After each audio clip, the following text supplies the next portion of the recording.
नमस्कार, आप देख रहे हैं 4 PM। मैं हूं आपके साथ सिमरन।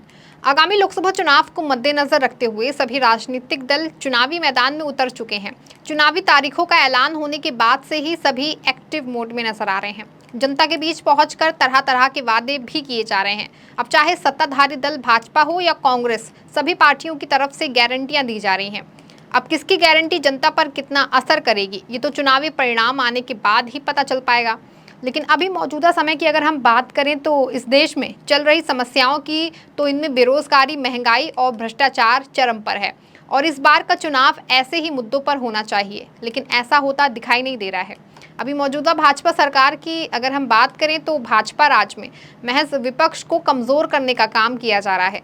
जनता को असल मुद्दों से भटकाया जा रहा है। आज सत्ता के लालच में भाजपा इस कदर गिर चुकी है कि उसे ये तक खबर नहीं है कि कल को सत्ता परिवर्तन होगा, सत्ता में वो होगी और भाजपा विपक्ष में बैठी होगी। लेकिन भाजपा इन सब से परे होकर आज का देश रही और सत्ता पर काबिज रहने के लिए किसी भी हद तक जा सकती है। ऐसा हम इसलिए कह रहे हैं क्योंकि आज के इस दौर में जिन जांच एजेंसियों का इस्तेमाल अपराधियों को सजा दिलवाने के लिए किया जाना चाहिए, उन्हीं एजेंसियों को विपक्ष के खिलाफ लगाया जा रहा है। वहीं भले ही नेताओं पर कितनी भी बड़े आरोप लगे हों, कितने भी मुकदमे लिखे हों, लेकिन अगर उसने भाजपा का दामन थाम लिया तो वो पाक दामन हो जाता है। और अगर वो अपने वसूलों पर टिका रहा तो उसे जेल के सलाखों के पीछे डाल दिया जाता है। और मीडिया में उसके खिलाफ इस कदर खबरें चलाई जाती हैं मानो देश का सबसे बड़ा आरोपी वही है। और वहीं कोई अन्य पार्टी का नेता अगर भाजपा में शामिल होता है तो उसे ना केवल अच्छा बताने जाने लगता है, बल्कि उसके भाजपा रूपी वॉशिंग मशीन में डालकर बिल्कुल पाक साफ कर दिया जाता है। हालांकि इस विषय में के खिलाफ विपक्ष बहुत समय से बोलता रहा है, लेकिन इस पर कोई समझौता होता दिखाई नहीं दिया। विपक्ष में बैठी इंडिया गठबंधन के नेता भी भाजपा और उसकी वॉशिंग मशीन को लेकर के हमलावर रहे हैं। इस मामले में कांग्रेस ने एक बार फिर भाजपा को जमकर घेरा है। कांग्रेस ने बकायदा प्रेस कॉन्फ्रेंस करके भाजपा को आईना दिखाया है। कांग्रेस ने वॉशिंग मशीन रखकर प्रेस कॉन्फ्रेंस करके सत्ताधारी दल भारतीय जनता पार्टी और प्रधानमंत्री नरेंद्र मोदी को निशाने पर लिया। दरअसल इस पीसी में कांग्रेस ने एक वॉशिंग मशीन सामने रखी जिस पर लिखा हुआ था बीजेपी की वॉशिंग मशीन, और एक वॉशिंग पाउडर भी दिखाया गया जिस पर लिखा था मोदी वॉशिंग पाउडर। कांग्रेस ने कहा कि इस मशीन की कीमत 8,552 करोड़ रुपए की ये वॉशिंग मशीन है, जो इलेक्टोरल बॉन्ड से पैसा है। इस दौरान पवन खेड़ा ने कहा, इस वॉशिंग मशीन में मोदी नाम का वॉशिंग पाउडर डालोगे तो कितना भी पुराना दाग हो उसे भी छुटा देगा। वैसे बीजेपी वाले 10 साल पुराने दाग ही साफ कर रहे हैं। उन्होंने और क्या कुछ कहा, आप वीडियो में देखिए। आज ये एक बड़ी रोचक प्रेस वार्ता है आपके सामने एक ऐसी वॉशिंग मशीन है जिसके विषय में हमारे साथी जयराम रमेश जी अक्सर चुटकी लेते हुए बात करते हैं कि साहब एक वॉशिंग मशीन में कोई गया और साफ हो गया। आज वो बहुचर्चित वॉशिंग मशीन आपके सामने है। हमारे कपड़ों पर कभी सब्जी के, चाय के दाग लग जाते हैं, चाय बोलते ही थोड़ा डर भी लगता है, लेकिन चलिए, तो कई बार महंगे से महंगा वॉशिंग पाउडर भी उस दाग को नहीं छुड़वा पाता। लेकिन अब मार्केट में एक ऐसी वॉशिंग मशीन आ गई है और एक ऐसा वॉशिंग पाउडर आ गया है। यह है उस वॉशिंग पाउडर का नाम, मोदी वॉशिंग पाउडर। जिद्दी से जिद्दी दाग हो, चाय का दाग हो, सब्जी का दाग हो, किसी भ्रष्टाचार का, रेल घोटाले का, खेल घोटाले का, निर्माण घोटाले का, सिंचाई घोटाले का, कोयले घोटाले का, चिटफंड का, कोई दाग हो, ये मोदी वॉशिंग पाउडर और ये बीजेपी की वॉशिंग मशीन, ये आपके सामने लाना आवश्यक था। देश जानना चाहता था, सब जानना चाहते हैं साहब ये कौन सी वॉशिंग मशीन आ गई मार्केट में, और इसकी कीमत मैं आपको बताता हूं, घबराइएगा मत सुनकर। 8,552 करोड़ की ये वॉशिंग मशीन है। ये इलेक्टोरल बॉन्ड से जो पैसा आया था, 8,552 करोड़ की वॉशिंग मशीन जिद्दी से जिद्दी दाग छुड़वाएगी। आप भी खरीद लीजिए, काम आएगी। कितना ही पुराना दाग हो, वैसे ये 10 साल पुराने दाग धोने में बड़ी एक्सपर्ट मानी जाती है। 2014 से पहले के जितने दाग हो, ना केवल ये तेजी से सफाई करती है, आप बहुत हैरान होंगे जानकर, इसमें एक स्पिन का बटन भी है। स्पिन, वो स्पिन का बटन अगर आप दबा दें तो फिर कोई घोटालेबाज वो राष्ट्रभक्त बन जाता है, स्पिन हो जाता है पूरा गोल। जो कल तक घोटालेबाज था आज वो राष्ट्रभक्त बन जाता है, ईमानदार हो जाता है। ये दूसरा बटन है स्लो बटन। आप देखिएगा ध्यान से। स्लो बटन क्या है कि किसी जांच को धीमा करना हो,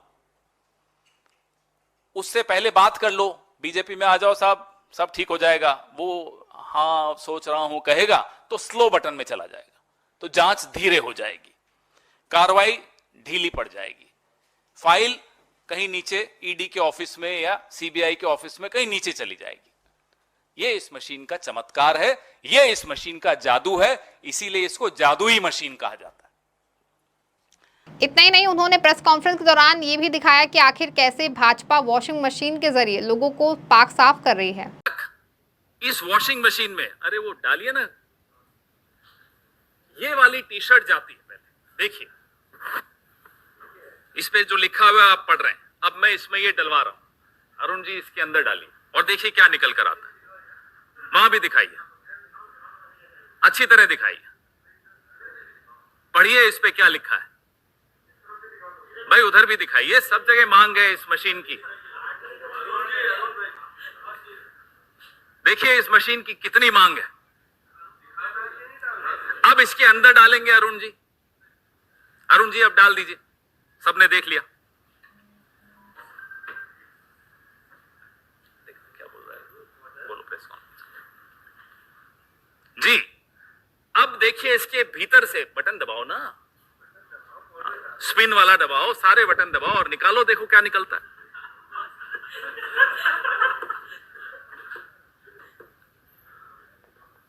आज की प्रेस वार्ता मोदी जी जरूर देख रहे होंगे। अब ये देखिए साफ होकर क्या निकला।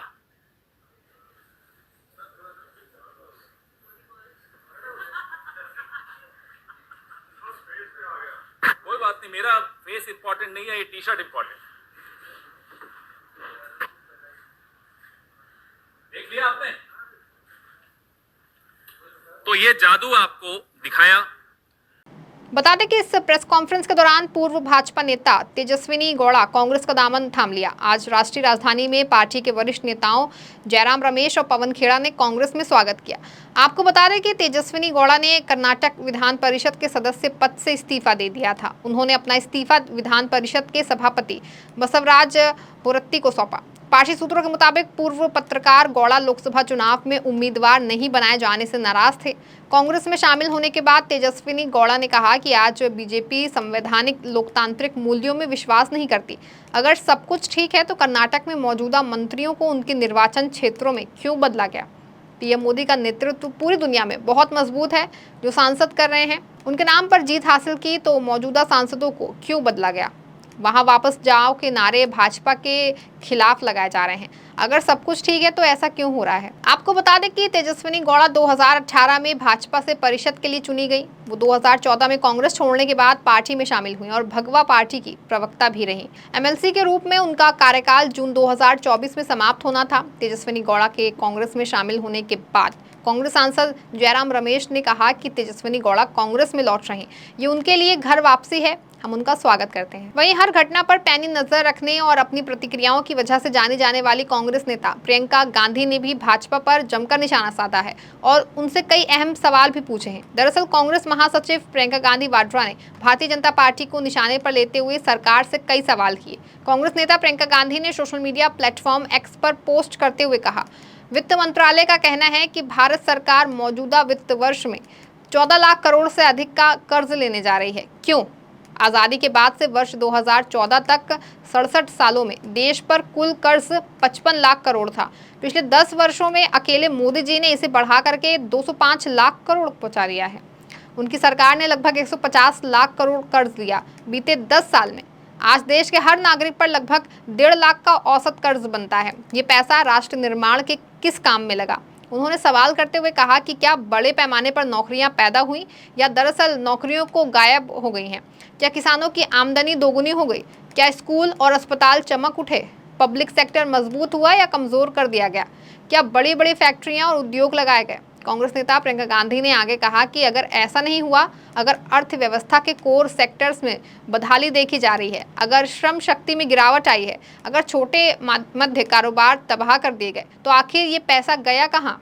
किसके ऊपर खर्च हुआ है, इसमें कितना पैसा भट्टे खाने में गया, बड़े बड़े खरबपतियों की कर्ज माफी में कितना पैसा गया। प्रियंका गांधी वाड्रा ने कहा कि अगर अब सरकार नया कर्ज देने की तैयारी कर रही है तो सवाल ये उठता है कि पिछले 10 साल से आम जनता को राहत मिलने की बजाय जब बेरोजगारी, महंगाई, आर्थिक तंगी का बोझ बढ़ता ही जा रहा है तो भला बीजेपी सरकार जनता को कर्ज में क्यों डुबो रही है।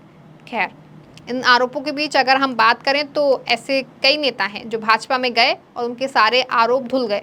भाजपा में शामिल होने के बाद जिस तरह से नेताओं पर लगे आरोप माफ हो जाते हैं, ये इस बात को तय किया कि इस भाजपा राज में अपराध अगर किसी भाजपा नेता ने किया है तो उस पर कोई कार्रवाई नहीं की जाएगी, लेकिन वही किसी अन्य पार्टी के नेता द्वारा किया गया कोई काम है तो उसे उजागर करने के लिए भाजपा पूरी तरह से पीछे पड़ जाती है। खैर, अब लोकसभा चुनाव करीब है, ऐसे में ये सारी चीजें चलती रहेंगी। अब देखना ये होगा कि इस बार के चुनाव में किसे जीत मिलती है। फिलहाल के लिए इस खबर में बस इतना ही। तब तक के लिए आप देखते रहें 4 PM। धन्यवाद।